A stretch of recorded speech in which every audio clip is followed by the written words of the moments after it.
Sonne waan baay'ee irrattis walii gallee jirra. Dhimma salaataa hojii ol qabatee takkaa isaa hin salaanne yeroo wal geenne hundaayyuu an takka argee hin beeku. Yeroo wal geenne hundaa ani wanti ittiin isaa ragaa bahu salaatu isaati. Jaalala islaamummaaf qabullee ani hedduu takka irraa hubadhee jira. Osoo baradhee sheeka ta'e waan jedhu faa yaadaa ture. Garuu tariitiin mijoofneef ta'a. Tarii waan adda addaatiin kanarraa maquu ni malata. Alaa kulli haalitti osomaa akkasitti jirru gaafa kaan obboleessi kenna dhukkubsatu isaa miidhamuu isaa dhageenye. Hundi kenna iyyuu ni rifanne. Rabbiin ammas madaa saree isaaf haa godhu. Fayyaa isaa ta duritti Rabbi haa deebisu. Rabbiin danda'a. Istiqaamallee Rabbi isaa haa kennu. Waa hundaanuu Rabbi isaa haa faayu. Rabbi isaa haa bareechu jennee Rabbii kennaa isaaf kadhannaa. Walumaa galatti waan isaa wajji wal qabatu amma booda miidiyaa irraa bu'ee dhimma haadha manaa ajandaan kun guutuu lafarraa bu'ee akkuma inni jedhe kana lafarrattis akka xumuramu anillee hawwii guddaa qabaa. Rabbiin istiqaamaa isaa kennu hundi keessan warri ta'abii gootanii galgalarraa guyyarraa yeroo hedduu irra deebitanii yaalii gootan akka Ustaas Taaliboo obboleessa keenya Dr. Asliidha, Sheekh Riyaad akkasuma namoonni hundi keessanuyyuu galatoomaa ulfaadhaa. Namni nama tokko manguddummaa ta'ee haqaan gidduu jiraatti araarse manguddummaa sanirraa ajrii qabaa kan jedhu Quraana Rabbii keessatti ifoomee jira waan ta'eef hundi keessan yoo niyyattan ajrii Rabbiin biraa qabaachuu keessan hin dagatina. Kuni badhaasa guddaadha. Jazaakumullah khairaa, akramakumullah. Assalaamu alaykum wa rahmatullah.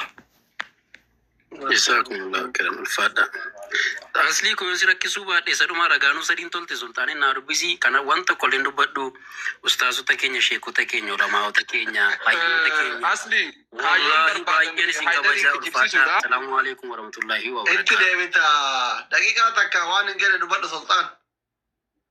Assalamu alaykum wa rahmatullahi wa barakatuh. Dhugaa garatu dhuga jette Oromooni. Haqiiqatanii nuti maqaan guyyaa gabayaa bade guyyaa gabayaa deebi'ee jedhanii Oromooni sooshaal miidiyaa irratti wanti kun ka'ee karaa kanaan dhumatuun mana Dr. Asliitti dhumatuun akkasuma mana mashaayikan keessa jiranitti dhumatuun hedduu na gammachiisa. Akkasuma namoonni tokko tokko maaliif calliftaa namni si caalaa abditti dhiyaatu hin jiru. Namni kenna giddiin harka afaan nama kaa'ee nama dubbisa waan ta'eef haa ta'u dhugaa dubbatuun gaarii.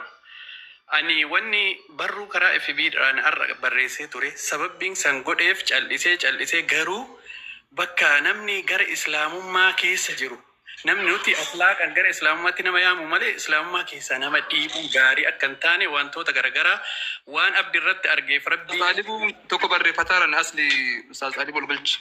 Okay, ni ulfaata Rabbi biratti jechuuf walumaa galatti abdi waliin turree abdi haga ani arge Taalibuu galchi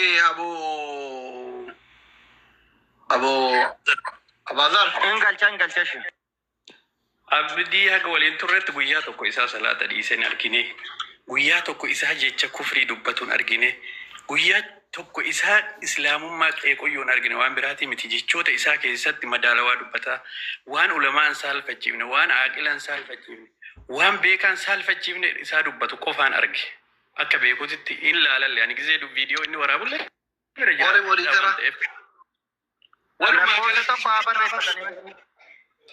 walumaa galatti Haydaris ammoo abdii gaafa nuti bira hin jirre gaafa nuti biyyaa baane bira dhaabbate yeroo rakkoo sanitti yeroo cinqii sanitti sagalee ta'ee fi humna ta'ee fi akka inni yaalamuuf aarsaa guddaa qabale. Sababa sanirraa ka'ee har'a namni icciitii kalee waliin jiru hiriyummaan kana gahuun hedduun itti dhagahamee ture. Walumaa galatti dubbiin dhumatuuni hedduu gammanne ulfaadhaa galatoomaa jechuun barbaada. Assalaamu alaykum wa rahmatullahi wa barakatuh. Haydar dubbadhu. Waan bareedaa dubbadhu kan Haydarii kenna siraa waan bareedaa dubbadhu.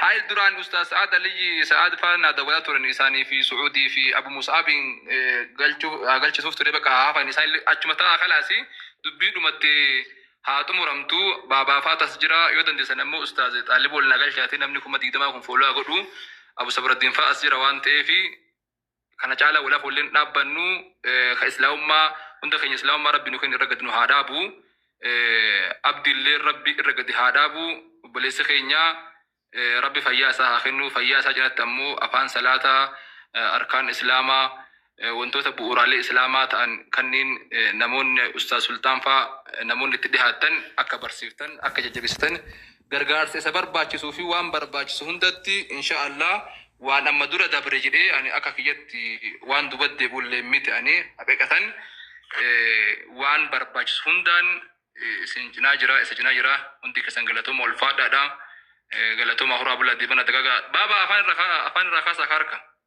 maal jechuudha.